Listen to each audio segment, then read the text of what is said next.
Jormander, do you guys remember Jormander? He made the video about Meowba that we watched. So this guy makes pretty good video essay videos. We've been watching them. We've been watching them quite a bit. I think we watched the Bedbug one, but we definitely watched the Meowba one on stream, and I posted that reaction. But he emailed me saying that he wants me to check out more of his stuff. I guess he also wants to come on stream at some point, which I'm open to. I added him on Discord. I don't know when that's going to happen, but he asked me to watch this video about the most controversial game of 2023, which I believe is Andy and Leyley. Yeah, this game. And everybody is telling me that I look like the fucking guy. I literally don't even look like him. I don't. I just look like a white guy with brown hair. That's it. I don't actually look like him. We don't have like the same features or anything. We're just white guy with brown hair. Or I guess he has black hair in the game. Therefore, I am him, apparently.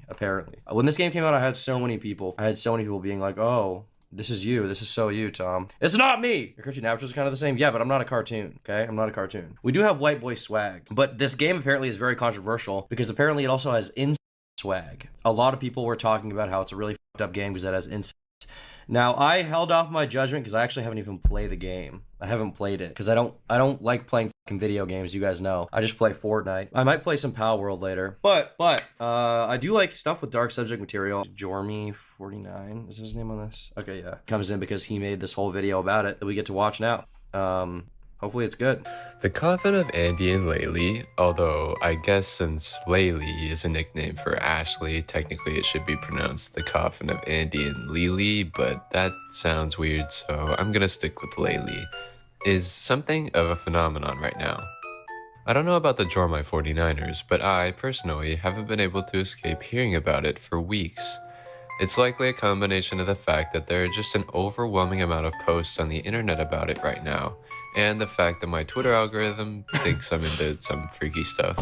I was getting spammed with this stuff every day as soon as this game came out. I was getting so much of this shit on my timeline. And it wasn't even like weird art or anything. It was just like this game was the most talked about thing for a little bit. It was like the most talked about indie game for a little while. And so I was constantly hearing about it. And people were also tweeting it at me because they were like, this is Turkey Tom game, Turkey Tom. And also literally anytime, by the way, somebody is a white dude with brown hair and weak facial hair, that guy apparently is also me, which is great. But regardless of that, we're dropping all preconceived perceptions today. All of my annoyance at being spammed about this game, which is slightly performative because I also just like that people were like, that's Tom, because then it's like, oh, I guess I totally made it now, right? But yeah. But posts about this game have quickly invaded my life and taken over my timeline. A quick search of the game will show you that, despite clearly being an indie game with a very small development team created in the simplistic game development program RPG Maker, the mainstream has certainly taken note of the Coffin of Andy and Leyley. Though, of course, whether or not that's a good thing is subjective. How many sales did this game have? Revenue estimate 2.4 million? Damn. Damn, well, I guess good for the developers if they got that serious of a bag. That's insane. Furthermore, taking a peep at the Steam page... whoops. Let's get rid of that for now. Anyway, taking a look at the Steam page shows us thousands of reviews, with the game receiving the coveted overwhelmingly positive label, which is awarded only to games with a 95% positive review ratio. And, of course, this is displayed proudly right beneath the cover image in the art style that has haunted my internet presence for weeks. What a sight to behold. But speaking of my internet presence, let's take a look at some of the posts that prompted me to make this video in the first place. Starting us off strong with 1.5... Throw games you should play instead of the shitty incest game. Is the game like about like incest, or is it like a theme in it, or like is that the main point to just fuck your sister? Like what is the involvement, I guess, is the question. Plot synopsis. Let's go. Andrew and Ashley Graves locked up in a filthy apartment after their parents are away. In spite of isolation and codependent relationship between them, they'll join together into committing crimes before their heinous acts can be discovered. And here we have a picture of them. Yeah, something else fit in just fine earlier. Okay. Their entire building is under quarantine due to an outbreak of parasites with no residents allowed to leave. To make matters worse, food is in short supply and the government wardens are uninterested in helping. But there's hope. They can reach their neighbor's apartment, the same neighbor who's fond of trying to summon demons. After he succeeds and gets himself killed, his siblings decide to dismember and eat his corpse. This leads to a chain of events that results in Leyley making a pact with said demon, and now the two must flee the apartment and stay low before their crimes are discovered. Whatever our two mentally unstable and unhealthily codependent siblings to do. Hint, it's murder and cannibalism. Anime-esque. Beauty is bad. The Grave siblings are the game's villain protagonists who become a pair of cannibal serial killers over the course of the story. Both are very physically attractive with the raven hair, ivory skin appearance. In spite of all this, Andrew is a physically capable, tall, dark, and handsome young man who can be very charismatic when he wants to be, while Ashley is a well-endowed young woman who can be oddly endearing at times despite her sociopathic tendencies. Downplayed for Mrs. Graves, who is a neglectful, abusive parent who sold off her children to an organ theft operation to become rich off her kids' life insurance money, but she also happens to have the same good looks as her children, is just as delightfully snarky as them, and does have very sympathetic traits as a struggling mother who has to deal with her crazy children. She doesn't really mind when her children come back to the house and freeload, and her last words also indicate she felt remorseful over sacrificing them. Okay, sounds like it's got some interesting themes, I guess. But once again, I mean, I feel like you can explore these ideas in art without endorsing it, right? I mean, some of my favorite movies are like war movies, which are, I mean, they're not endorsing war, but it's like just watching people get their heads blown off, watching Korean people get run over by tanks, you know, or I guess Vietnamese people more likely. But yeah, like that, I don't know. It depends on how they explore it. Once again, it depends on how they do it. Obviously there's more tasteful or less tasteful ways to do it, but yeah. Million views. Thread of games you should play instead of the shitty insect. Did you already look at the 48-page Chugga Conroy? Did you look at that 48-page Chugga Conroy doc? Yes, I did. I recorded a video about that today. That guy's f***ed, dude. Certified LCP. Shout out. This game. That's some pretty strong language from someone whose first choice was Lego City Undercover, but I'll give him a pass. Is there an in-game cult on Twitter? Why are there so many? The creator of Cannibalistic Game versus Dogsters. Battle of Mid. Okay. Oh no, the person who made the game got doxxed. Oh no, so sad. Man, Twitter is a cold place. 98% positive because 2 people actually played it and rated it, while the other 9 players of the entire user base rated it high to quote, own the libs. Okay, I know this isn't a serious argument because this tweet came from fella Pokemon 333, but come on. That's the guy that Too Mad like stole his identity for a while. I was hating on Soylent, but they had a deal at the store where you get 4 shakes for 10, and for 20 grams of protein along with them tasting good, it's not as bad as I thought. Damn. Dude, actual soy boy. You have to censor soft A N-word? Do you have to? I guess I don't blame him for doing it, but do you have to censor that? Maybe we should just start saying it out loud. Just kidding. Meta irony. Only if you're black. It's bad to do. It's bad to do. Pokemon 333, but come on. Thread of games you should play after playing the wait, what? Stop putting the game on my timeline. You know, I felt the same Mario now. Mario's got so much good coming out right now. Y'all don't need to be playing anything else, let alone an game. Like if you're gonna buy something non-Mario right now, for some reason, at least make it good. I watched a VTuber play the Cannibal game. Story is really good, art is nice. I hope they make more chapters despite the creator stepping back. Replying to a tweet about the attempted doxing of the creator of the game, what did they expect when they made a game with It's all so tiresome. Let me just enjoy my funny game in peace. People losing it over some indie game when I watched this whole anime in 2006 where one of the main characters agonizes over being sexually attracted to his adopted okay. Hates the game, docs game dev, continues to have pictures of game saved. I just don't understand how their brain works. Why did they dox the guy? Is it just because he made a game about like with in it? Once again, we'll see what we get into here, but I feel like you should be able to explore ideas in a fictional setting, you know? I mean, it's kind of like is gross. I'm probably not going to play the game, but like once again, like I grew up playing so much Call of Duty. Like I don't like the United States government overthrowing foreign governments or getting involved in, you know, whatever happened in Cuba, Bay of Pigs. I don't like war, but Black Ops is a fucking fire game. I love Black Ops. That's like a great game. So like whatever. When is insane, the creator's a girl. Gotcha. What's up with the hotel? I bought the hotel. Anymore. Listen, I'm gonna try not to take sides, but I don't understand how anybody's brains are working right now. But let's get back to the Steam page. In the game's description, we can already see outright that it'll touch on toxic relationships, codependency, starvation, murder, and cannibalism, of course, right? All very normal things. Notably, there's no mention of people don't obsess about the politics of Call of Duty. These Twitter people obsess about the brother-sister relationship. Well, I know. Obviously, I'm not saying he endorses whatever idea he's just showing in the video, but I just think that's interesting that we pick and choose these things so specifically. I would say overall, war is probably a bigger problem than and certainly is not good, but you know, like millions and millions of people dying and getting run over by tank treads, and the bombing of Dresden is probably worse than considering that war is way more pervasive and it isn't. I feel like we should not like both of them. I feel like we should just hate both of them. What's that thing? All is fair in love and war. All is fair in war and The big one. The one no-no that seemingly everyone is upset about. is it that there's no blood relation? You should probably stop asking that question. That's what I think. But don't worry. Don't we'll try get to that. justify it. Now, considering the past success of other indie horror games, some of which have sprouted cult followings that persist to this day, like Corpse Party, Amnesia, and if you want to get all newfangled and emotionally deep, Omori, maybe we shouldn't be surprised about the explosive popularity of this game. After all, the aforementioned games have all undeniably benefited from online discourse, whether it be the result of YouTube Let's Plays or fiercely dedicated fans on Twitter. So it shouldn't be that shocking that the Coffin was catapulted to fame or notoriety through online discussion, but something about the whole situation just struck me as odd. It wasn't just that people were somehow forgetting the horrid things that have happened in other video games before, and if you really want an example of a disturbing indie game, look into games like Lisa the Painful, which have implications of rape, violence, torture, gore, and more.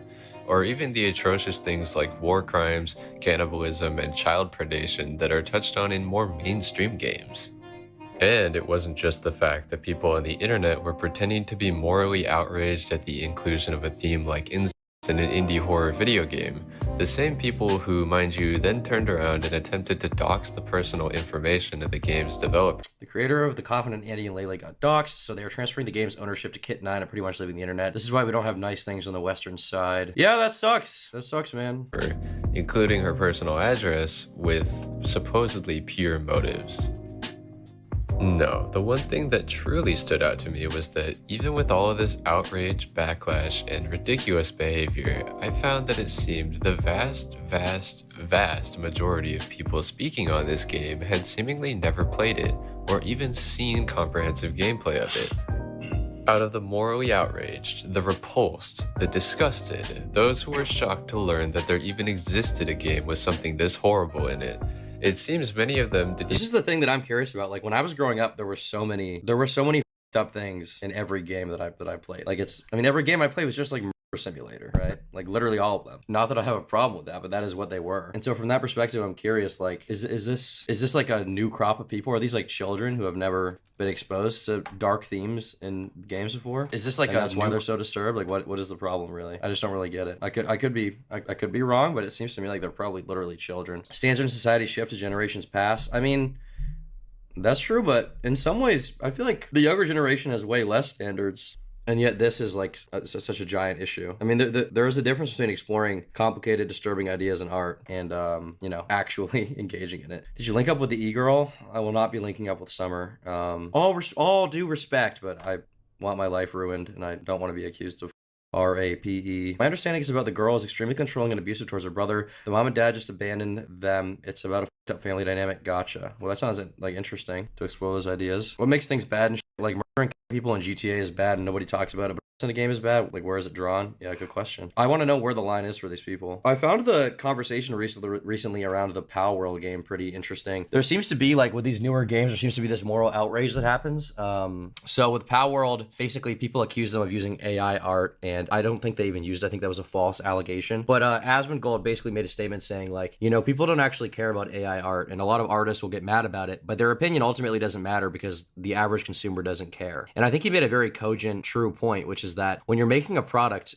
all the average like end person cares about is the product. They're not actually going to care that much about what went into it or the process or the labor, right? I have a iPhone right here. We've all heard that iPhones are apparently made by Chinese slaves. Am I not going to buy an iPhone? No, because what people actually care about at the end of the day is the product. They don't have time in their busy life where they're themselves trying to get ahead to microanalyze every single ethical or unethical practice of everything that they buy. And so ultimately, even if I found out Fortnite had AI art tonight, I would not stop playing. I would keep playing. And ultimately, that is the point that he was making. He was saying, like, artists can care, but ultimately their opinion is irrelevant to the product.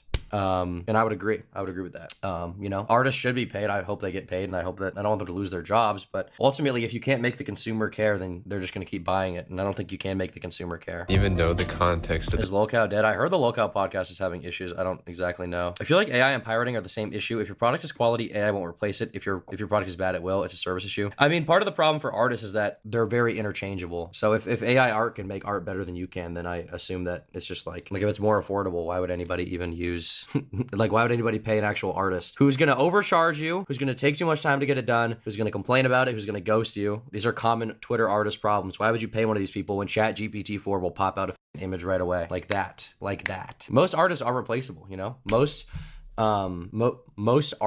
artists who like do commissions on Twitter are interchangeable, garbage, annoying people. They just are, you know. I kind of feel bad for them, but at the same time, it's like times change, you know. Technology improves. Since the beginning of time, people's jobs have been replaced with technology. You have to adapt. Tom, doesn't actually physically occur in the game, and it's only portrayed in a dream/vision of the possible future if they continue to go down their dark path. I hope the Twitter artists lose their jobs. Well, they're probably making $30 a month anyway, so it's not like they have a job, but yeah. Did you know that Neon got cheated on by Sam? I think I heard that. I guess that sucks. You should break up with her if that's true. the scenes in which the theme occurred.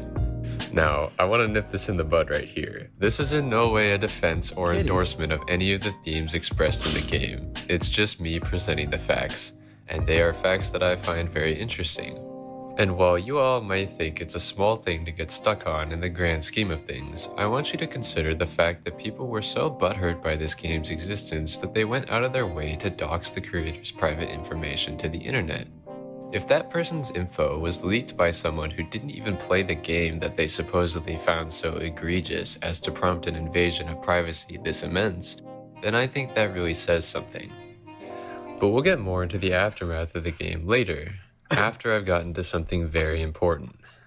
Because with that setup out of the way, it's time, Draw My 49ers, for me to get back to my roots. I may have mentioned it before in a previous video, but I'm something of a video gamer myself.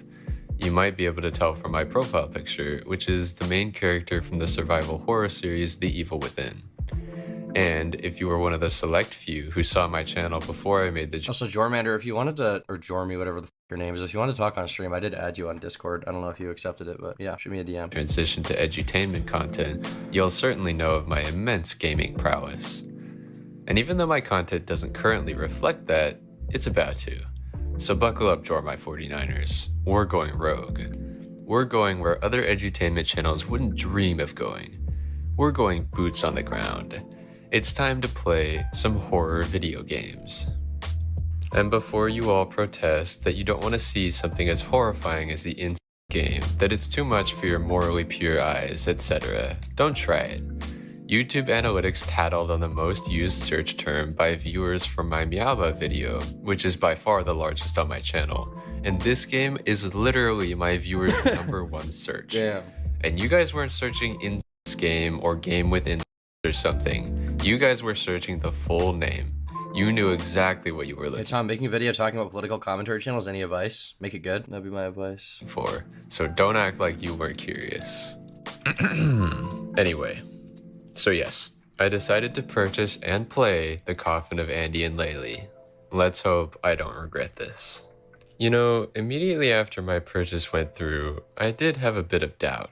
I had heard from multiple sources that the incest was supposedly part of a dream sequence. It was all a or that it dream. was contextualized to show that it was a bad thing, which would obviously make it at least a bit. Have you ever heard about Nick Bates? Yeah, Nick Bates is the poopy pedophile guy, right? Yeah, I know who he is. I think System Like Fly made a video about him. I might do it in the future. Who knows? Bit better than if it was glorified like Twitter seems to think it was. But after viewing the Steam community content for this game, I was starting to lose my nerve.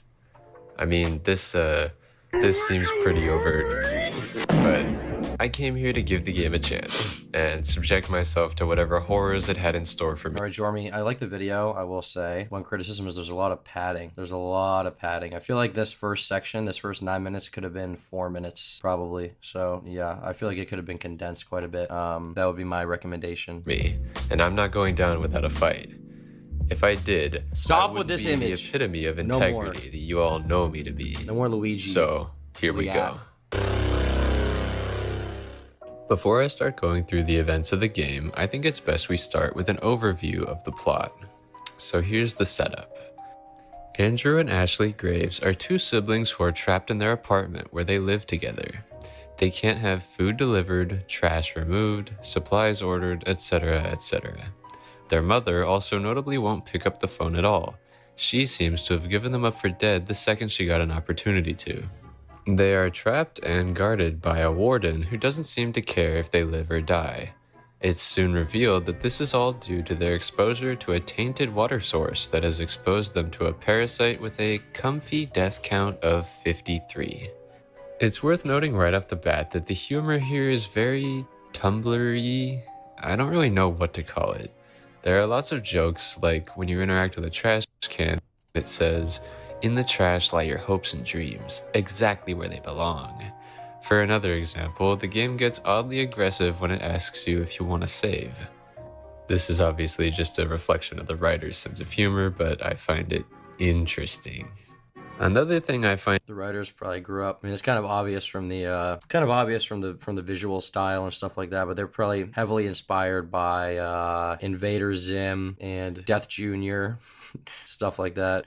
Yeah, Lotan is right based on the art style. That's what you would expect. I mean, I'm kind of the cringe thing about me is I kind of like it. I'm a little more self-aware than that. I'm a little bit more funny, comedic, meta-ironic, but I do find that stuff kind of endearing. I don't know. Some of the stuff I grew up playing and enjoying. Tim Burton, yeah, some of that. I like Tim Burton stuff. I still love the Tim Burton Batman movie. Homestuck Kid vibes. Yeah, it is kind of a Homestuck type thing. That's perhaps my worst trait. That's my toxic trait, that I like cringe stuff like that. Just a little bit. Just a little bit. Johnny the Homicidal Maniac. Yeah, or like Squee.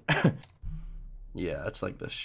Is this made by Johnny Vasquez too? Yeah, it is Johnny Vasquez, of course, yeah. Or like, what's that thing? There's this thing that's like this guy that's like he's like a robot that looks like a cylinder. There's like a comic about him from like early 2000s. I don't know. It's definitely something like Rebel Taxi would probably know about. But yeah, I mean, that stuff always is, Spud, yeah. Of course Bernie knows. Spud. Spud comic. The robot comic. Is the... Yes. Oh, Scud. Yeah, Scud the Disposable Assassin. Yeah, this thing. One of my favorite things from this era is something that I played a lot back in the day, my friend's PSP, and something I also own. Death Jr. on PSP. They still haven't remade this game for some reason, and I wish they would. But this game is... It was like... I think it was one of the launch titles for PSP. But the art style and everything I really like. And it's a type of game they don't really make anymore, which is like a platforming shooter. If they made this if they ported it to PC, I would definitely play it. I guess I could just get it on PC through an emulator or something, but this game was goated. The only shitty thing is PSP controls suck, so actually playing it, if you have adult-sized hands, it's literal AIDS. Yeah, it's a fun game. I think the plot is you're like the Grim Reaper's son on like a field trip, and you have to... It's like Crash Bandicoot or whatever, where you have like all the weird little... You have like a hub world with like these little worlds in it and missions, and you go on them, and there's like platforming, and then there's shooting, and there's a few different guns you can get. I think there's different guns you can get anyway, although I don't really remember that well. But yeah, and this is like... I think this is like the tech test basically for the PSP to show what it could do, but it's a good game if you can figure out how to play it in a playable format. Find interesting, and not in the greatest way, is I don't like how lascivious the characters look when they talk. It makes me feel uncomfortable. Maybe it's because I've been primed to go into this game thinking a certain way, but I really don't like the sly grins on these characters' faces. The art certainly is very expressive though, for better or worse.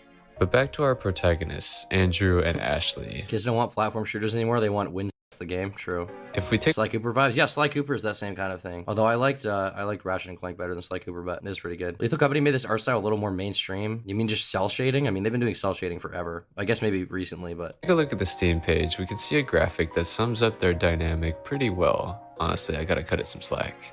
Ashley is extremely obsessed with Andrew and possessive to the point of sending his girlfriends countless death threats. And as an even better example, when they were children, she convinced Andrew to help her lock her friend in a chest overnight at an abandoned warehouse just because that friend said she liked Andrew. Surprise, surprise, the girl was dead in the morning, much to the anguish of Andrew and to the glee of Ashley, because then she was able to use this as leverage in order to force Andrew to do whatever she said, lest she tattle on him to the police. Hearing this, you might think, as I did, that Ashley is our only irredeemable character, but despite being more relatable and certainly more passive than Ashley, Andrew's not a real winner himself. For one, he... You know what else this reminds me of? Like, creepy pasta fan art, dude. Oh my god, like... This is the worst thing I've ever been. In middle school, I loved creepypasta stuff, dude. I didn't like the anime stuff. This turned me off, but I did like cartoon Jeff the Killer. But I mean, it's like the same. Clearly, the same type of thing. God damn, my life is cringe, dude. Just gotta embrace it at some point, I guess. Ashley at any point from committing the horrible acts she takes great pride in. Furthermore, later in the story, he starts to noticeably change. We won't get into that now, but I should discuss one more thing. The nicknames used in the title, Andy and Leyley, obviously short for Andrew and Ashley. They're symbolic for a number of reasons, but essentially, Andrew and Ashley are constantly fighting over what they should refer to each other as. Ashley wants to remain in the past, where she was the only part of her brother's life. She insists on calling him Andy to his extreme chagrin. Andrew wants to graduate from the nickname because it represents his past misdeeds as well as the younger version of himself that Ashley completely owned. This transition to Andrew is more meaningful than it initially seems, but we're getting ahead of ourselves. With all that yapping out of the way, I think it's about time we get to the events of the story, which, by the way, took me somewhere in the ballpark of 3 to 4 hours to complete, since only 2 chapters have currently been released. Also keep in mind that I took a dump in the middle of playing. Dude, did you have to put that animation? That's insane. 3 to 4 hours to complete, since only 2 chapters have currently been released. Also keep in mind. Someone flagged this video off the internet. No, I'm just kidding. That's meta irony. And that's actually just irony, but what the dude, does this have to be here? Do you have to do that? Come on, bro. Come on. That's a little much. That's a little much, Jormy, okay? Looks, I like you, Jormy. I like you, kid, but quit it with this sus stuff, all right? There's this, there's the Luigi with the giant butt. Like, this is just not, it's not needed, okay? You want to ask me for f***ing advice? Get this shit out of the videos.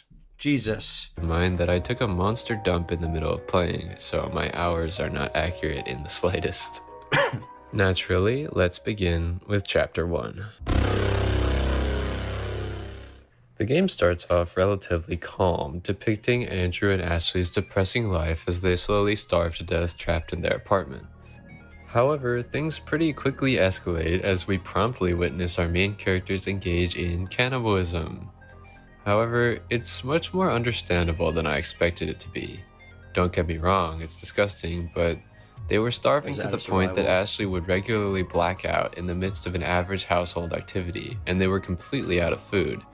Then, their neighbor conveniently happened to die in the midst of a botched demonic ritual while they were watching. Why are there no windows in the apartment? So like in the center of the complex, is there no way they can just get out? I get it's like quarantine, but is there no way you can just leave an apartment building? If the government quarantined me inside of a building, I think I would just leave through the window no matter what happened, dude. Sorry. Over the nose! As I'm going out the window, as I'm scaling the wall with my bed sheets tied together. The Buckingham Thailand solution, dude, that's what you gotta do.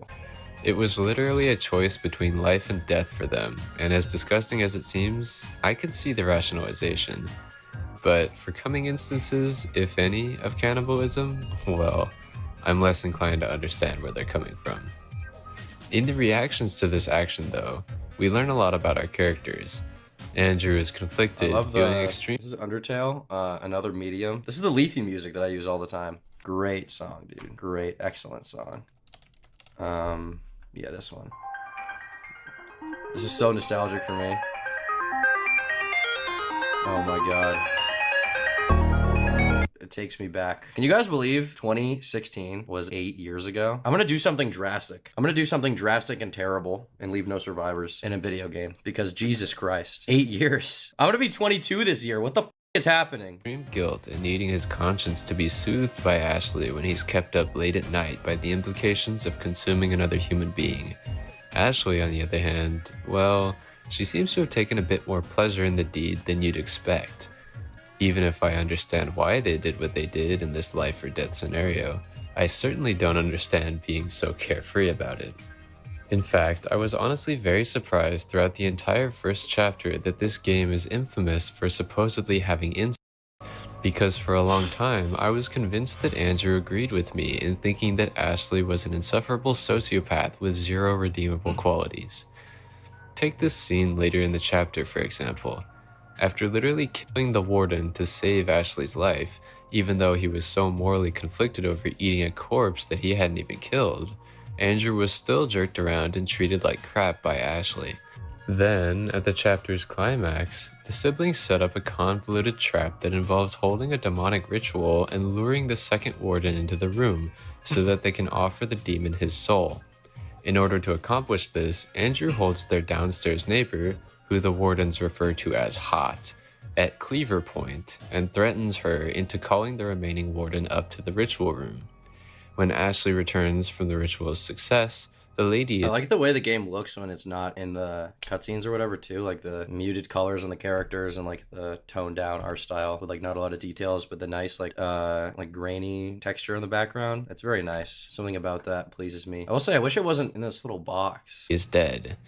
Andrew claims that he'd let her go for just a second, only for her to attempt to shoot him with a nail gun, forcing his hand.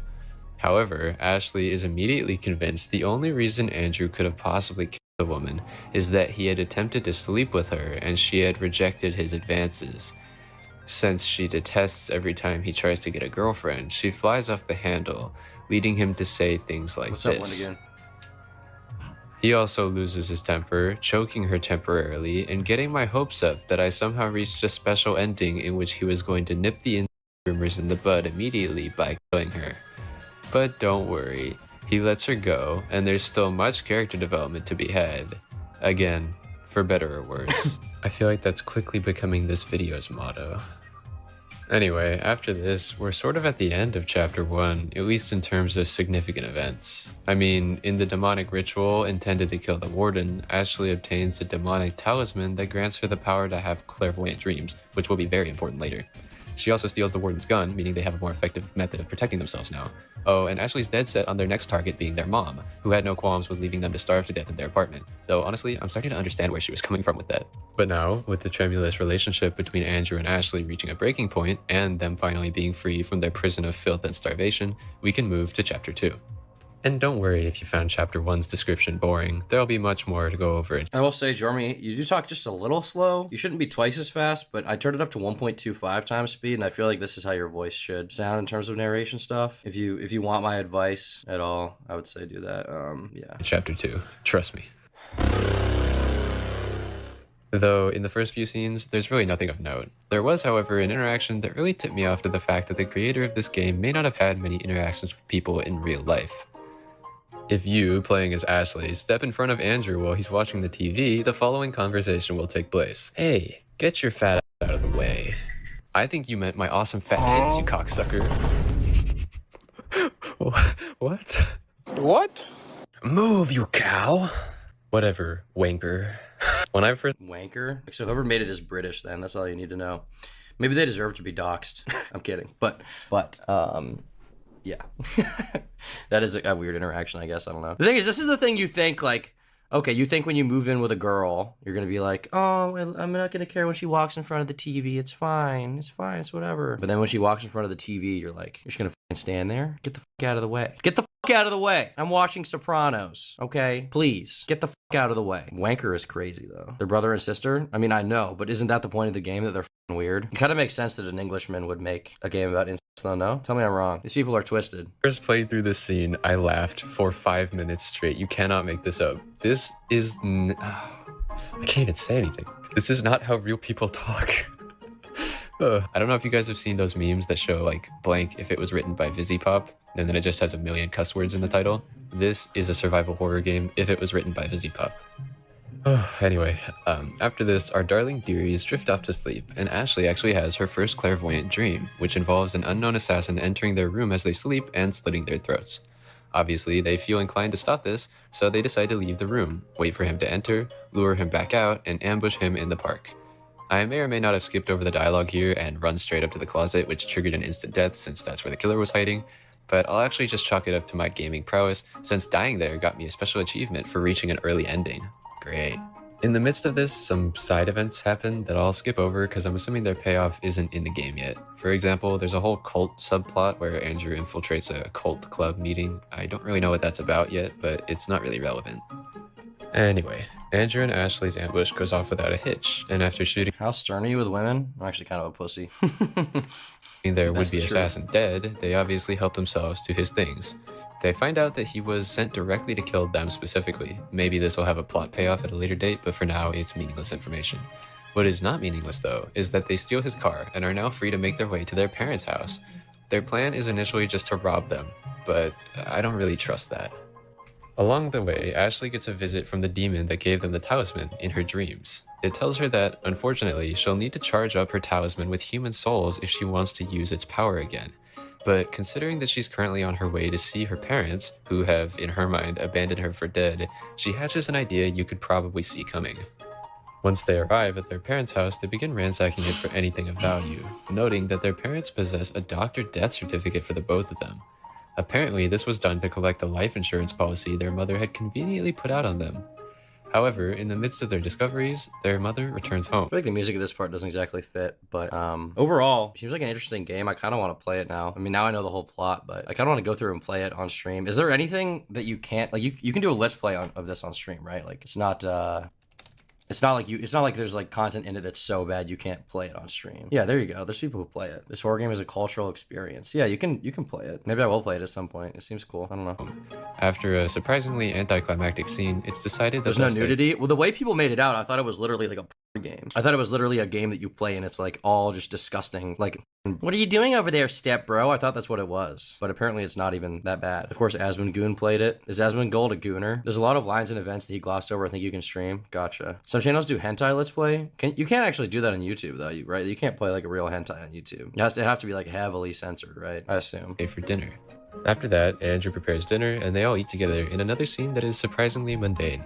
Afterwards, their mom seems just as concerned as I am about their midnight needs, so she separates them for the night, making Ashley sleep in the basement and Andrew sleep on the couch in the living room. After they drift off to sleep, Andrew has a dream that explores the horrific extent to which his sister harassed and threatened his... How old is Leyley? No, okay. Andy and Leyley. 1 year old. Okay, she's we don't even say 14, 22. Nobody can actually tell me. Leyley Graves. Of course, the last name is Graves. 20. Damn, that's crazy. Past girlfriend. This stuff is absolutely brutal. I don't even want to show most of it. Andrew also makes some very interesting comments suggesting that he doesn't actually care as He's telling me to play FNAC. Yeah, someone sent me his key for that game. I'll probably play it. Much about this as he probably should. And then he is awoken, of course, by Ashley. It's here that we get the closest scene yet to the dreaded deed, and of course it's accompanied by Ashley urging Andrew to help her kill their parents. Their mom finds them in the midst of this, and Ashley goes ballistic. This results in them herding their mother down to the basement, where they plan to ritualistically sell her soul. Base. If you're thinking this all escalated... Dude, your mom fakes your death certificate to cash out your life insurance policy? You gotta sell her soul to the devil. You can't just let her get away with that. If my mom doesn't do my taxes this year, it's time, dude. It's actually time. It did pretty quickly? Yes, it did. Also, in the midst of all this, their father returned home. I didn't mean to gloss over him, but, well, it seems like that was kind of the point. I mean, the creator didn't even bother drawing a specialized sprite for when he talks. He's barely even a character. Anyway, after some more Tumblr humor about sex toys, our bona fide serial killers have their parents tied up in the basement ready to be sacrificed. It's at this point that the game gave me somewhat of an opportunity to stop the madness. See, at a certain point, Ashley leaves in order to go to an ATM and withdraw their parents' money. During this period of time, you get to control Andrew, and you get to choose whether or not to accept your parents' pleas for help and set them free. Now, believe me, I was tempted. But given that the objective of this entire playthrough was to brave the madness and see the absolute worst this game had to offer, I had to decline. I needed to see just how far the madness would go. So, against my better judgment, I knocked over the first domino in a long chain that would result in my mom accusing me of incest, then me selling her and my father's souls to a demon, hacking up their corpses and dropping them in the ocean, but not after enjoying some hearty parent stew. In-game I meant. I hope that was clear. Yes, you heard it right, Jormy 49ers. More cannibalism. Also patricide, matricide, parentside. Yeah. And naturally, our heroes express very little remorse. Even Andrew, who was seemingly just having a mental breakdown over eating some random stranger in a life or death situation, is now joking at the dinner table as he munches on his mommy.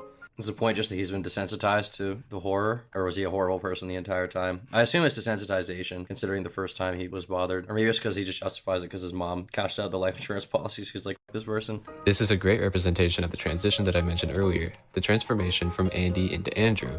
Even Ashley is taken aback by Andrew's nonchalance and lack of guilt at their so obviously reprehensible misdeeds. I mean, does this look like the weird floating overworld sprite of someone racked with guilt over boiling their own parents in a stew? No, not to me it doesn't. And I have So it's all fictional. I don't really understand the outrage. I mean, it's not like there's a graphic scene of sex or anything. Like, it's not like there's like full on. It's not like graphic. It's just implied that it happens, right? The two are shown naked in bed, relaxing after sex. Andy has visible scratch marks on his back, while Ashley sports a hickey and a bite mark. In the vision, Andy suggests sex with Ashley was mortifying, but a happy and satisfied Ashley implies he seemed to enjoy himself quite a bit mid-coitus. God, they're using so much vocabulary. After a bit of teasing, Andy cheers up and advances on Ashley once more, and the two start having sex again, when suddenly the vision ends and the pair wake up in their parents' bed. Ashley is mildly disturbed by the experience, while Andrew blushes uncontrollably. Playing as Ashley, the player can choose to tell Andy that the two would never have sex, or that Andy should never say never. Just to pull away from the quote for a second. It's like a game B would make. I mean, I guess, but like people, once again, people have been doing fucked up stuff in games forever. Like it's weird, but I don't know. It's fictional. One of my favorite movies is Seven, which is about a guy who fucking murders people in like horrific ways, like cutting their face off or tying them into a bed and injecting them with drugs. Like I don't like that happen, but it's in a game. Like thoughts on Leyley? If you like it, you're probably a pedophile. But once again, like the point of the game isn't that incest is good. What do you think I did, guys? Which one do you think I did? I'll give you a guess. Why is this such a massive issue to you? We've done way worse things together, Ashley says, if the player chooses the latter option. I honestly figured it would happen eventually. So there we have it. The scene. What's in the box? Honestly, I don't know how to feel about it. Not the same as Seven at all. I mean, I'm not saying it's the same, but like the Explorer just fucked up subject matter, right? Don't compare this shit to Seven. Why not? The creator got to be on a watch list. Why? Wait, actually, why? We need to have. We're gonna have a conversation. We're gonna have a chat. We're gonna have a chat about this. Okay. You interested in this game? It seems like an interesting game. What is? I don't like incest as like a concept, but it's in a fucking movie. Like, can bad things not happen in movies? If there's a pedophile in a movie, will you guys not watch it? If it endorses pedophilia, that's one thing. Like, I don't want to watch Cuties. I have no desire to watch that. I'm never going to. I don't feel bad they got taken off Netflix. But like, if there is like the presence of something up in a movie in like a fictional context, is that the worst thing ever? Can we not explore bad ideas in games and art? The creator is a different breed. I don't know anything about the creator. All I know is this thing they made. And maybe this guy's grossly misreporting what happened in the game. I don't know, but this is what he's saying.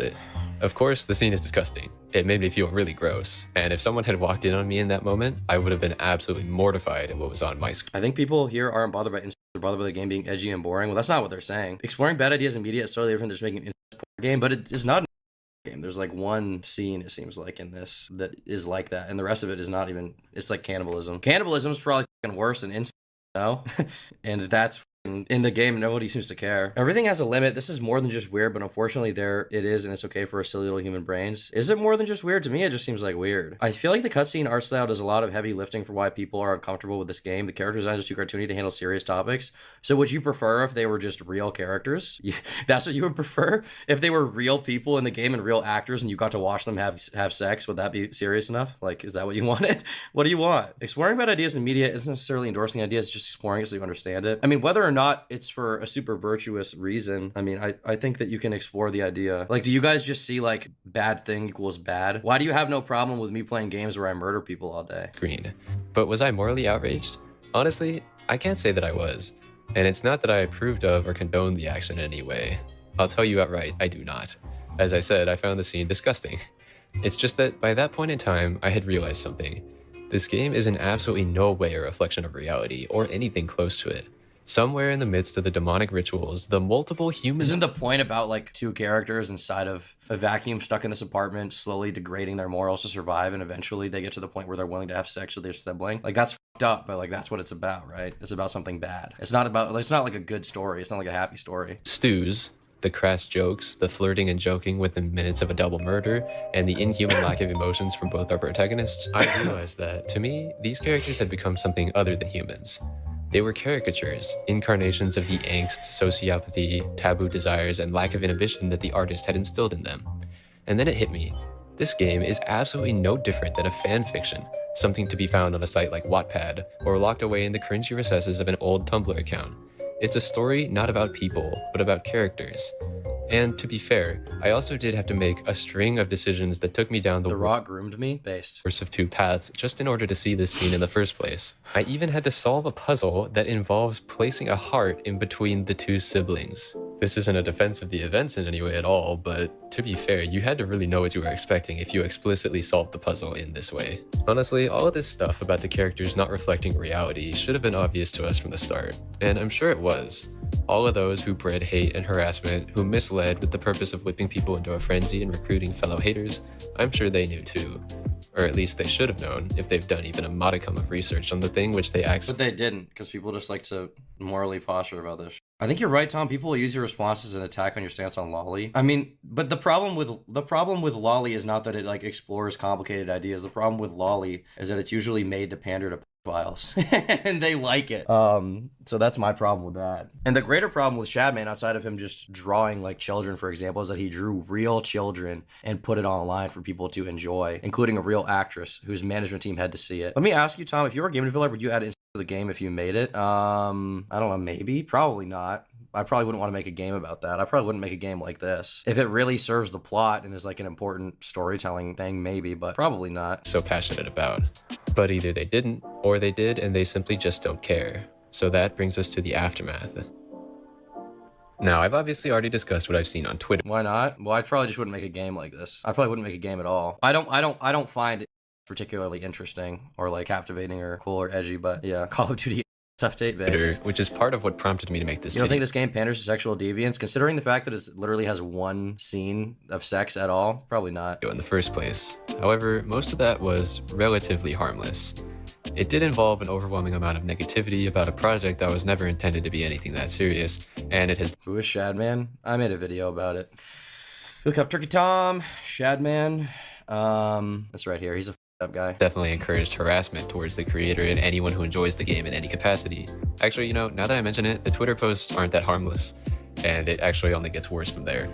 Eagle-eyed Torn by 49ers will recall from the earlier parts of this video that the creator of the Coffin of Andy and Leyley has actually had multiple dox attempts against them, supposedly in response to the game's morally outrageous themes.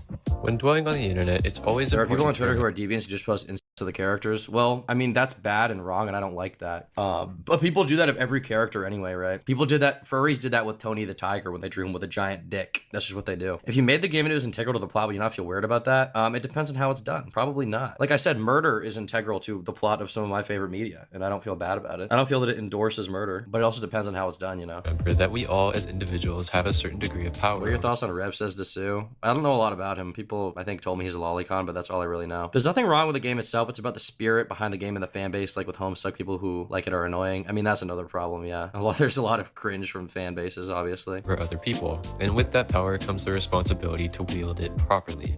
Our words and our actions can easily affect another person negatively. People can draw a line in the sand. You can think murder can be explored through media and draw the line at incest, but why? Why would you draw that line? Okay, here's a question for chat. Interesting question. I think is bad, disgusting, morally wrong. But here's my question. I don't even have a sister. Let's say I did have a sister and we're the same age. Let's say I'm 20 and she's 21, she's 21. And we're gonna create two realities. In one reality, I shoot her in the head and she dies, okay, for whatever reason. And the other reality, there's no murder and we both decide to have sex as adults. Which one is worse? This dude, how am I insane, dude? How am I insane? For sure? Really? That's really surprising to me. I feel like those aren't comparable. Well, I'm asking you to compare them. How big is her yet? Off. This isn't a thing. This is just think. Murder, but not by a lot. I think murder by a lot, even though the incest is really bad. If I was about to get clipped, you should clip me. That's fine. But this being the internet and it being mostly— Some making it hard to defend you? I'll make it hard. I don't need to be defended. I'm a big boy. I can defend myself.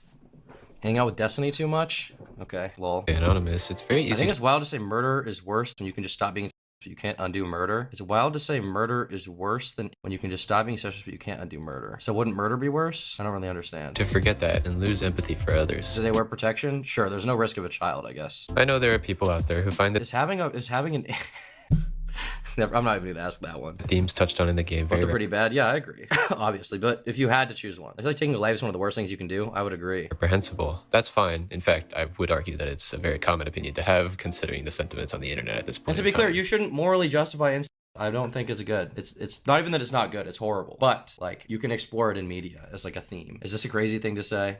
But I think the best way to— Murder can be justified, but incest cannot unless you jump through a billion hypothetical hoops of home invasion where you're forced to at gunpoint. Okay, well let's say to be more clear in our hypothetical, completely unjustified murder. Okay, we'll remove the sister from the murder one. Let's say I go out in the street and gun down a child in the street. I blow their head off, okay? Versus having sex with my sister. Which one is worse? Why'd you give Summer a voice at all with her false allegation lies about production? Don't give a BPD woman such high clout. I mean, so when I had her on stream, she said she didn't even want to go into the details of that, so I didn't really know how to push her if she wasn't going to talk about it in depth. If she is lying, then I hope she gets obviously disproved, but I don't know. I don't really see a problem with me talking to her. Deep philosophical discussions here at the Tom Dark stream. Yeah, I guess so. Yeah, the murder is worse, right? Unjust murder is worse. Even though they're both bad, okay? Even though they're both bad. Summer hate will not be tolerated. I mean, you can hate her.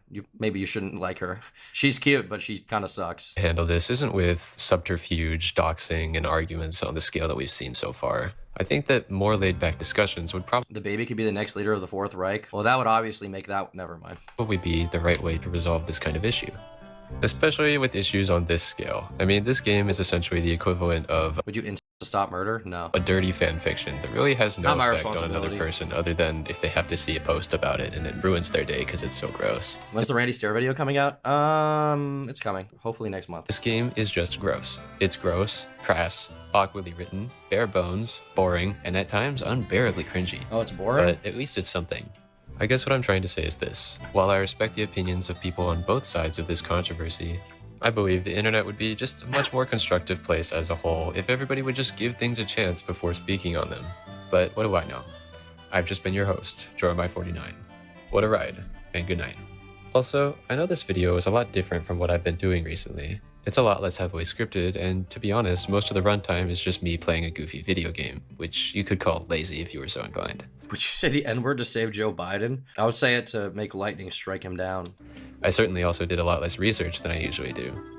If anybody's actually watched this far, make sure to tell me what you thought of this format and of Exactly, so you think incest is worse? No, I don't think incest is worse. I just personally would never have sex with my sibling, because in real life, my sibling, I would have to be put through that.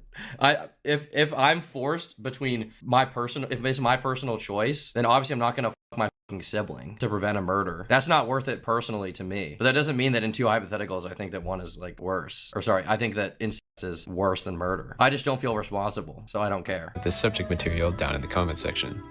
Above all else, stay safe, and I'll see you next Oh, time. I like that gif. Okay. What do the comments say? A horror game about horrible people shows them doing something horrible? Well, I guess I'll commit a crime against its creators to make a point about how bad that is. Wow, this isn't the worst relationship its creator put in a game. One-head necrophilia where the character is an actual child, self-obsessed and manipulated a boy with God. This game was an interesting phenomenon to see. The game releases with no reputation. The people that liked it start talking about how they liked it. The people who didn't like it mention the incest. The people who never played the game see the incest complaints begin to hit it blindly, which prompts the people who did like the game and the creator herself to do more incest jokes. And now a person who's never heard of the game will only know about it because of the incest. I mean, realistically, the people hating on it probably only made it more popular, right? It seems like by Jormy's estimation, it's not actually that good of a game. It was wildly blown up by the fact that people didn't like it, and then people ended up playing it. I thought, pretty good video from Jormy as always. Maybe I'll play the game. I don't know. We'll see. It doesn't seem to be that good. I like kind of the art style. I don't know if it's that interesting of a game, but once again, I think you should be able to. Explore complicated or uncomplicated ideas in games. I mean, there's a difference between this and like a simulator. It doesn't seem to be a simulator based on what I've seen. I could be wrong. Maybe Jormy completely lied in this video. Maybe he's a pathological liar who's lying about it. What's worse, saying the N-word or committing mass genocide in Venezuela? Definitely saying the N-word, dude. Way worse. It's disgusting. You racist. You racist. Yo, what's up? Hello? Hello. What's up, buddy? What's up? Good video. How's life going? It's going pretty well. Speaking about the game, though, I think you should play it yourself if you're curious at all. I mean, I said it was boring because it took me like 4 hours to finish, and this video was half an hour, which, I only talked about the game for like 15 minutes, and that was all the significance, so. What do you think about my take? I think you probably would agree based on your video that I just kind of don't care. Oh, about like games having controversial elements and you not wanting to, like, I don't know, condemn the creator because of that? Yeah, I mean, and I also feel like it's different than Lolly stuff. Maybe I'm shooting myself. Oh, in the foot with that definitely. take, but I think Dude, it's different because Lolly stuff is made primarily, in my view, for pedophiles to enjoy pedophilic content. Which once again, I wouldn't even be in favor of legally banning that, but I don't like it, and I don't really feel bad if bad things happen to the people who do enjoy it. But No, certainly. If the game had lolly in it, I would not have played it for a video.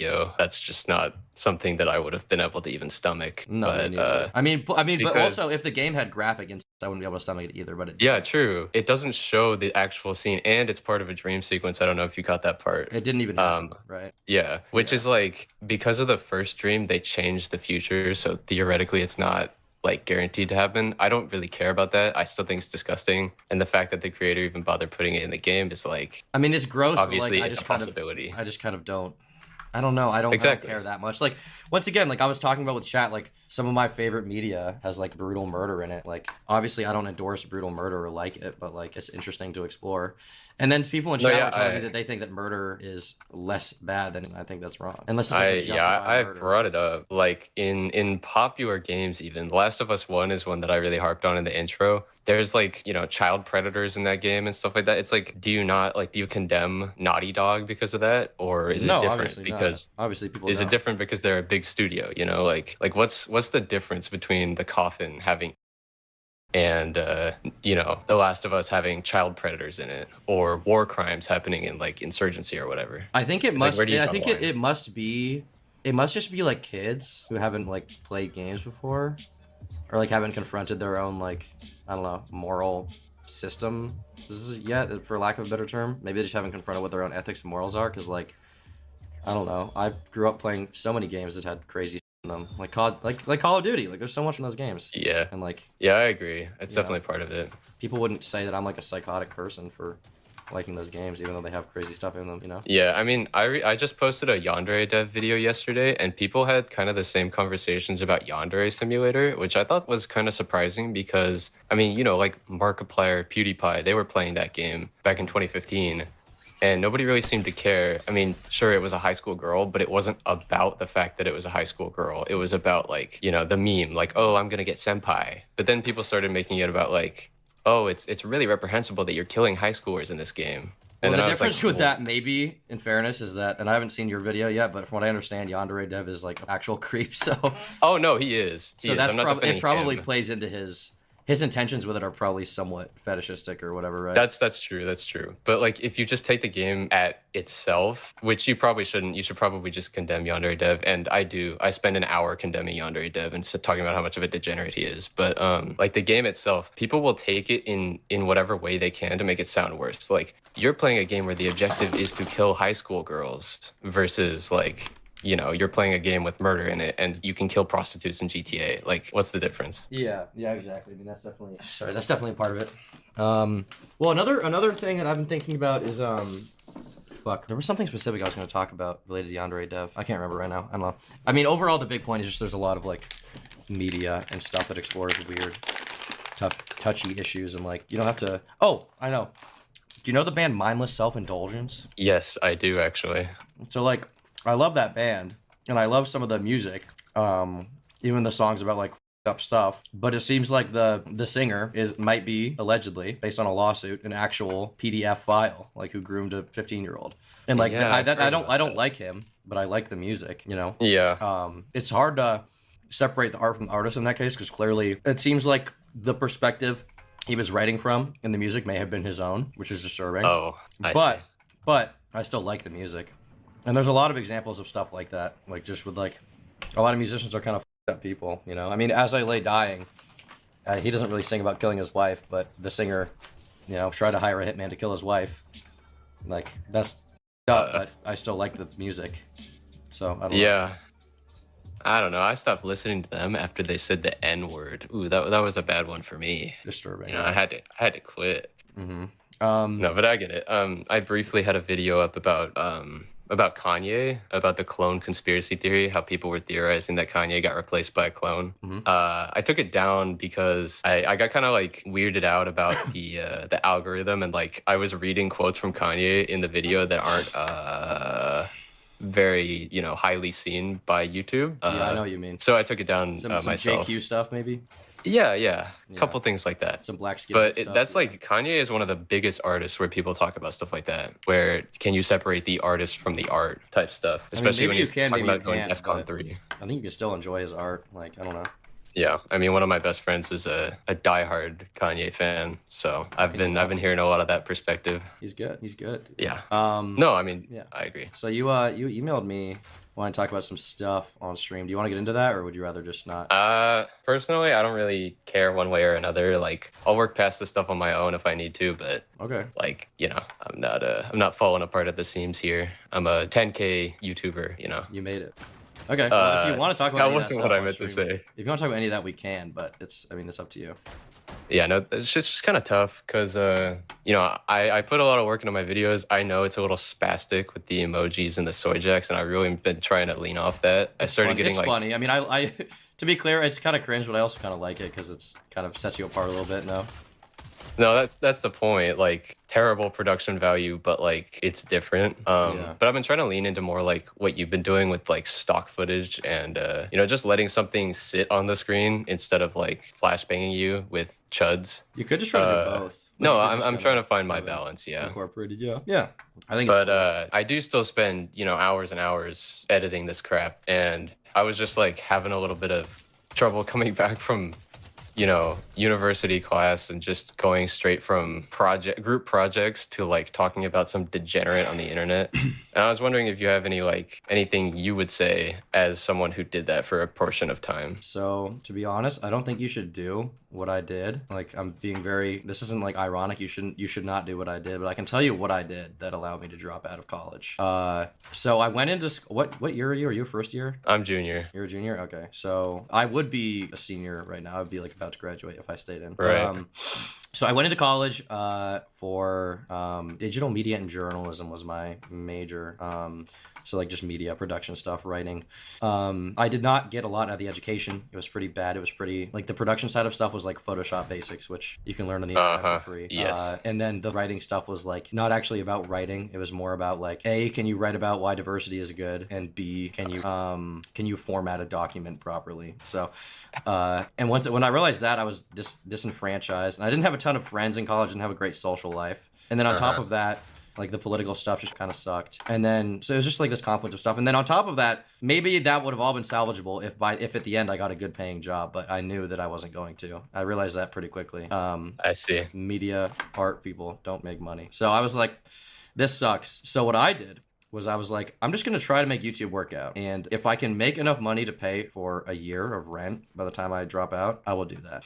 So what I did was, I may have messed up the story when I've told it on the street sometimes, but when I went into college, like before I went, I had saved up, I think $27,000 total. And that was from, probably 10 of it was from like 3 summers of jobs. And I just didn't spend anything because you know, my parents were pretty well off, so they paid for everything. And then the rest of it, the other like 17 was probably from YouTube, but that was over like 4 years, right? So it hadn't really made anything, you know, but so I had this money saved up when I went in, and I kind of maintained that for a while. And then I remember when the pyrocynical stuff happened, I had probably the same amount still in savings. It was like 30,000. So when that happened and I took 3 months off of YouTube, I was like burning my cash because I had to pay for school and stuff, and it was you know, slowly going away. And I remember when that happened, I was like, I need to take making money seriously. So I was like, I'll put out a video a week. I will try to make them long, like I'll try to pick topics that justify a long enough video that I can make a little bit of ad revenue. And by the time that I was at the beginning of my sophomore year, I think I was making like 7 or 8 grand a month, right? And that was pretty good. I was like, this is pretty good. This is good. Yeah. But it wasn't enough to me that like it could last forever. Like I feel like I needed to make like big boy money, and that is a lot of money. That's more money than most people will make. But I was like, if this doesn't work out, like in 3 months, I'm gonna be kind of right, because I have like 40-50 grand or something like that. I mean, not 3 months, but like it wouldn't last forever, you know. I don't know if I'd have time to figure it out. So what I did was I honestly I got addicted to Adderall off prescription, which I wouldn't recommend. And yeah, no, I got that. instead of going to class, I during finals week, or midterms week during my 3rd semester, I just stayed inside and I made YouTube videos all day, and it was like November. And that November I made like $21,000. And then I went home for Thanksgiving break, and I was like, I'm dropping out. I'm never going back. And at that point, I think I had like 70 or 80 grand in savings. And I was like, I'm just dropping out. I'm not doing this anymore.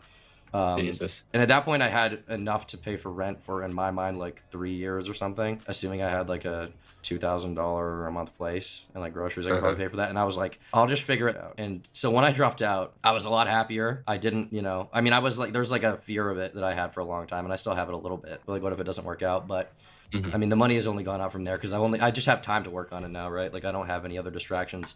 I don't have anything like, pulling me away from it apart from stuff I choose, like girls or I guess hanging out with friends, right? Like, there's no one else keeping me from it. And so I guess I just was pushed into a situation where I really didn't like where I was in school, and I knew that it wasn't going to lead to a good job, and I knew I had this like out that like could work out, and I kind of banked on it. And it may have been a silly decision, or it could have been, you know, it could have not worked out. But I was like, if I don't try, then I'll never know if I'll actually figure it out. Like, if I don't try, I'll probably look back at this when I'm making 45 grand a year working for BuzzFeed when I'm 35 and being like, man, this sucks. Like, Yeah. I need to figure it out. So, you know, I'm glad with my decision, but I mean, I definitely paid a little bit mentally. Probably the most mentally well I've ever been is during those few months.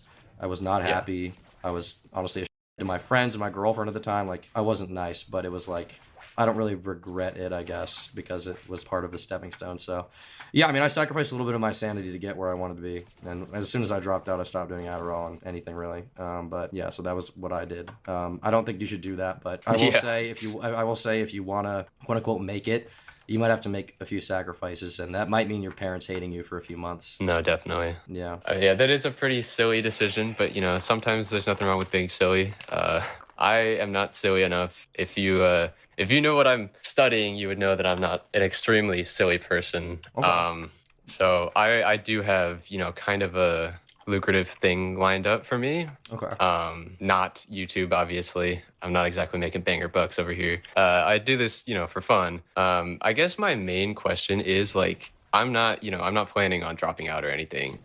First of all, that would be way too drastic to decide now when I have, you know, freaking 10,000 subscribers. Yeah. But if I continue to do what I'm doing now, where I'm uploading like once or twice a month, like, does the algorithm hate that much or no? No, you'll be totally fine. I mean, you might not succeed as much as if you were doing it full time, but yeah, that kind of goes without saying. But no, you'll be fine. Yeah. Yeah, because all I hear is like, I mean, if you look up those articles about like how to succeed on YouTube, all they say is like consistency, consistency, consistency. I mean, you have to upload once every weekend. Consistency is important, but consistency can come in different forms. If your quality is consistent, then I mean, look at Emp Lemon. He posts every few months, and they all get a few million views. You know, just because they're so good. You know, and he's built that up. Someone commented the funniest thing ever on my Yandere Dev video, like yesterday, right after I uploaded. They said like, "You're like H Bomber guy if you uploaded consistently." I was like, dude, what the? I guess I am absolutely I don't know how on earth I would ever get compared to H Bomber guy, and I don't even upload consistently, so none of that is true. Like, I just thought that was the funniest comment of all time. Yeah, definitely. He'd probably cancel me. Yeah, based. You're gonna be on the YouTube drama subreddit in no time, buddy. Oh boy. But yeah, I mean, if you're just posting, I mean, you're gonna be fine. I mean, you might not get 1 million subs this year, but you might get 100K if you just keep going. Your videos are doing pretty well, no? The last few got Yeah, no, they definitely are. Yeah. That video did way better than I expected it to. You're probably one of the only video essayists who gave it relatively fair, in-depth coverage. So yeah, I mean, like I said in the video, and you know, I understand I harped on it a lot in the intro, but like nobody played it. Like, nobody who was talking about it had actually played the game before, and I was like, it's kind of odd. I mean, it's an odd situation because rarely does a game get this much discourse about it, but it still feels like normally people give it more of a chance. I don't know. Yeah. I mean, the thing is, like, it's not like they didn't give it a chance. I mean, I checked the revenue. They say they made 2.4 mil, right? Off of that game, actually. At the very least. I mean, some people did give it a chance. They're just not the most vocal, annoying people on Twitter, no? That's true. The vocal people, like, are either 100% on its side and they don't think there's anything wrong with it at all, or, you know, they want the developer to never be able to make another game again. What the hell? All right. But yeah, thanks for the story, I guess. No worries. Take it easy, buddy. Appreciate it. Yeah. Oh, and thanks for watching the vid. Yeah, no worries. If you want me to appreciate react to the more support. Stuff, I'm glad to scalp your content so I don't have to do anything. Yeah, the Unreleased video I was pretty proud of, but I gotta watch that one because I've had a bunch of people tell me to do another follow-up on Yandere Deb. I just haven't had time for it yet. Did you go over all this stuff? I heard Harley TBS, I think, tweeted out that he got a legal threat or something from someone involving that. I wouldn't be surprised because that kind of stuff, you know, does seem to come out a lot about Yandev. But I don't know. I'll send you an email if I get like a lawsuit about it. Okay. At the very least, can you tell me why he deleted his response?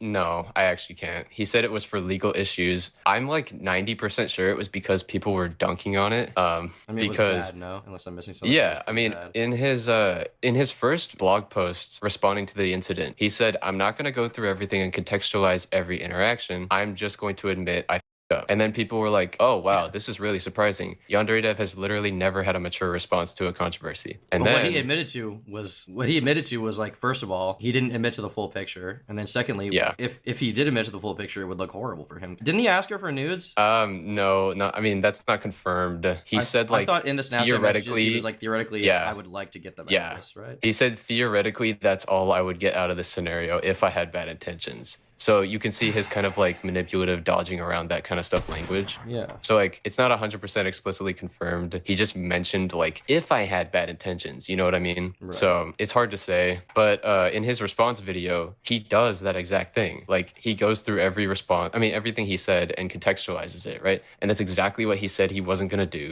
when he was like actually taking accountability for stuff. Mm-hmm. So people were just like, dude, you said you were going to take accountability and not like go through every single thing and contextualize it. And then guess what he did? So yeah, exactly. So I don't know. That's my theory, is that like he realized that it was a direct contradiction of everything he said before when people were actually, you know, accepting kind of, because like there's a lot of positive comments on those blog posts. I don't know if you've looked, but I saw a lot of positive comments on the video until like people responded to it and then they got negative. Yeah, it's like you and Mudahar and etc. started making their reactions, and then people were like, "Oh, this is kind of doggy doo doo." Right, exactly. Yeah. But yeah, I wouldn't call it the most in-depth video, but I tell like the whole story, starting of the game. Before. I don't know if you how much you know, but before he was Yandere Dev, he was actually a streamer called Eva Zfon. And he was one of the first live streamers like to have actually solid equipment. So he actually got kind of an audience. So he was a public figure like before Yandere Simulator. And he kind of tried to cover all that up and wipe it off the internet because it was bad. I did not know that at all. Damn, interesting. Yeah, so there's a little bit of a story there. He wrote fan fictions. There's a lot of allegations from that period. So it's kind of interesting stuff, but he's sort of one of these 4chan B type nibbas. Am I wrong? Possibly. He seems like he would be that kind of guy. Yeah. Well, yeah. Anyway, I'll see if I get blown up in the email with some threats or whatever. But listen, if you do, Turkey Team will fund the lawsuit. Okay, we'll save you. That's fire. It's fire, dude. Yeah. We'll burn all. It's got whatever 8K views, so I bet Alex hasn't seen it yet, but you know, I bet he's one day watching it right now. He's watching the stream right now, waiting for you to contradict yourself so we can see you. He's a fan, actually. Yeah. He emailed me. He said he's a fan of me in particular, and by extension, you. Really? That's amazing. Yeah, that's real. That's real. That's not a joke. Yeah, 100% facts, dude. 100% Patriots. I mean, you would never say something like, even as sarcastic, like say something untrue. You would never do that. Well, I'm autistic, so I don't know how sarcasm works, actually. So yeah, exactly. You're physically unable. I mean, exactly. And if someone were to hold that against you, that's kind of ableist, actually. Extremely able and racist, because I'm sub-Saharan. I'm actually post-Saharan. Okay. Yeah. And I'm extremely clear in the video about like this is alleged. Like I even get an AI voice to like be super loud and blare in people's ears as soon as I say something. I say like, this may have happened. So I don't think I can get in any legal trouble for that, because I'm just covering what other people have accused him of. As long as you say it's an allegation, you're fine. Yeah. Exactly. Also, even if you said it was real, slander is a pretty high bar. They have to prove malice. Like they have to prove beyond a reasonable doubt to a court that you knew what you were saying was false. That's good to know. Yeah.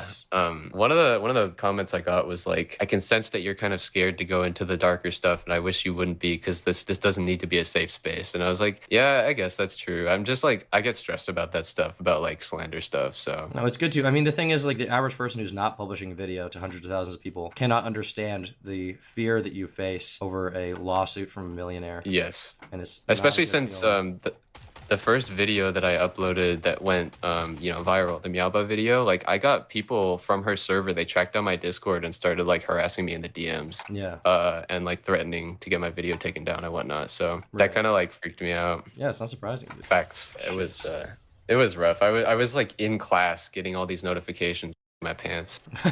Yeah, her people are pretty annoying, dude. Pretty obnoxious. I don't even. Is she around right now? Is she still doing stuff? I haven't checked the TikTok since I uploaded my video, actually. So it's been like 2 months since I checked. I can pull it up. I think she was around as of your video was released, but that was a few months ago now. Yeah, but that was like the point of the video, is that she's still around. Yeah. All right, her most recent upload on TikTok was December 1st. so it's been a little Okay. while. Gotcha. Maybe she's gooning or something. Do we know what her face is? Was it that one with a big chin? It may have been, because that was the part I had to remove from my video to get the copyright strike taken down. I mean, the privacy strike taken down. Oh, really? There's a privacy strike. I mean, I emailed you about it. You told me I think I make sure forgot there's no addresses in the video. I was like, yeah, I don't have any addresses in my video. I usually don't censor things when I get privacy complaints and nothing happens. Well, I mean, well, it's I'm not- address or like email address too. That's one thing. Yeah, I know. I wasn't 100% certain anything was gonna happen, because, you know, I can't say for sure whether or not blurring that was what got the privacy strike removed. Exactly. But what I blurred was literally the thumbnail of another YouTube video. So that can't be right? Like, it was already on YouTube. Probably not. Also, the issue is anyone can file a privacy complaint, so it couldn't have even. It could have not 100% even true, been yeah. her. And her face is on Google, so why would she care about it's in a video, right? Yeah, Unless she exactly. just wanted the video taken down. That's true. It's hard to say, but I don't see why she would want that one in particular taken down when mine is still up and a bunch of other people's, right? I mean, even Jalen's is up. Like, that's some hard-hitting It journalism. probably has her in the thumbnail, yeah. Yeah, that might have been the one that I had to blur. Actually, no, it was a short. A YouTube short had a face in it. Gotcha. But yeah. Anyway, you're right. But, you know, like you said, the fear is like, it's hard to understand. It's not rational. It's just like, I mean, I'm it putting is myself out there. rational. It's completely rational. To be afraid of a lawsuit, that's like the most rational Yeah, thing that's ever. Especially when Yeah. you're not making money on YouTube yet. Like, why are you scared of a lawsuit? Well, because they could take money I don't have, you know? Yeah, I'm risking, you know, losing money on an endeavor that's supposed to like gain me money, and like, you know, an untold amount too. So Yeah. that's fact. That's based. Facts. Fuck. If this guy kills me in Fortnite, I might say it again. Hopefully Oh, yeah, right. it. I might say Pennywise the clown again, dude. I Pennywise! saw that clip on. I was like 100% sure that clip was fake for the first like 2 seconds that I saw it.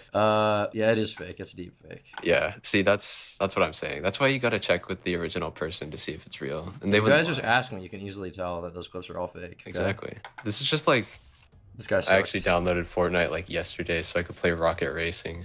Fortnite is like the Rocket best game Racing ever kind of made. sucks. Best game ever made, dude. Pinky promise. 100%. Turns out putting Rocket League mechanics in a racing game is actually kind of. Rocket League mechanics in a racing game. Thank you, Jake, for the dono. What the fuck, Gabagool. Thank you, Convicted Poop Slinger, for being a member for 5 months. I've never played it. Is it fun at all or no? Which, Rocket League or Rocket Racing? Rocket Racing. No, like I said, it's dog shit.